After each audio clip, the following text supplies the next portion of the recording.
But now let's start with the speakers. We have a slight change. We have Professor François Cellier from Zurich now. He unfortunately has to leave earlier, so that's why we put him in the first place. Please, Professor Cellier, the floor is yours.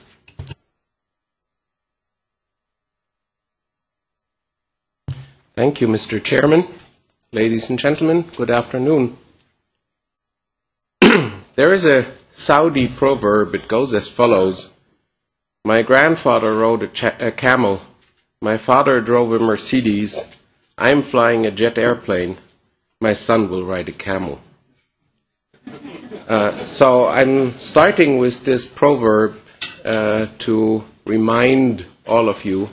This morning we heard lots of wonderful ideas about innovation, and not a single one of the speakers talked about the resources it takes to bring these innovations about. So we should not forget to check that we still have the resources financially, materially, and first of all energetically to bring those innovations about.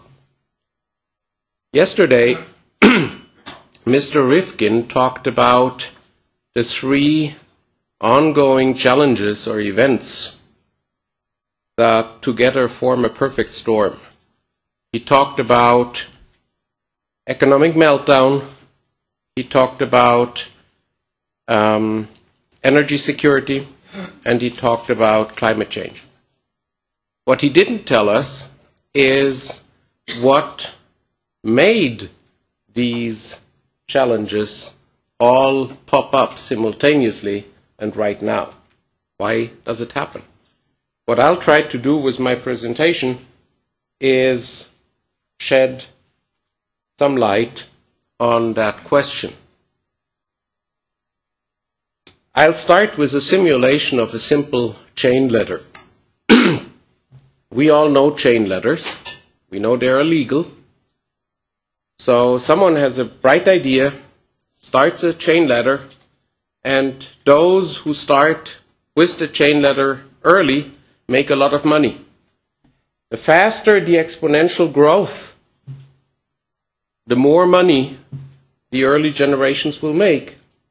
Unfortunately, the system will soon turn into saturation, and then people will start losing money. So the question is, where does the money come from that those early generations make? Well, it's easy. It comes from the future. So as long as you keep exponential growth going, you actually borrow money from the future. And at the moment when the system goes into saturation, we'll all have to start paying back the debt of our parents. It's a law of nature. So, unfortunately, whereas chain letters are illegally, when you and I do those, our entire economy is based on the chain letter principle. It's all Ponzi schemes. Okay? Social Security is a Ponzi scheme. If I bring my money into the bank and I expect an interest that makes my money grow exponentially, the bank has to invest it in another scheme that gives it a faster growth. Otherwise, the bank goes bankrupt. And this will all end when the system goes into saturation, because it's a Ponzi scheme. So, what do the world models, the old world models, 30 years ago, that were committed by the Club of Rome, tell us about Ponzi schemes? I mean, we were discussing whether the world will carry at its maximum 9 or 11 billion people. It's actually not very interesting. What is more interesting is to find out when the world is going into saturation. When are we coming out of exponential growth? And all the world models of the 70s were fairly consistent in answering that question. It's happening about right now.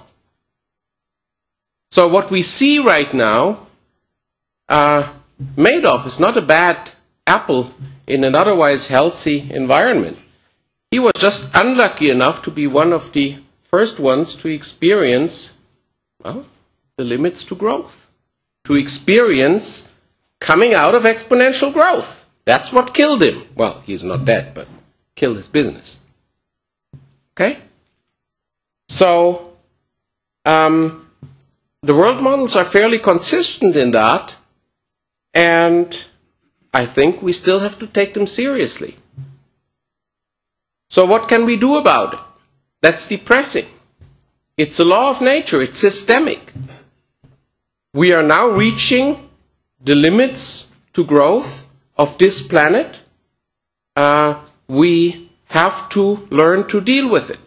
This morning we learned a lot about sustainability. But please, only talk about sustainability in the context of sustainable growth, right? So what do the world models tell us about what options we have? We can either try to postpone the inevitable a little bit, let exponential growth go on for a little while longer, or we could accept the inevitable and maybe even accelerate the transition to sustainability. What do the world models tell us? I ran here a simple simulation of Forrester's world model, of World 2.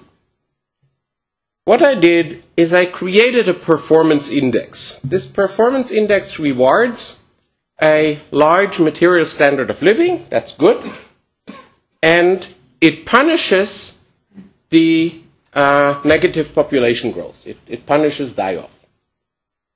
So what happens is, I have here a parameter, the blue curve means I have initially lots of resources remaining. So exponential growth can go on for a little while longer, and you see the performance index initially is the best that can be. But unfortunately, later on, I get massive die-off. So, and this is just one example, and there are many decision variables in all of these world models. When you run them, you find almost invariably the same answer. Whenever you try to do short-term optimization, you do long-term damage. We need to have a long-term perspective to avoid collapse and disaster. So, we are all addicted. We are addicted to exponential growth. And remember, addictions don't feel bad. They feel good. People don't stop their addictions until they hit bottom. Mankind is addicted to exponential growth, and can we afford to wait with changing our ways until the world lies in tatters? That ends my presentation.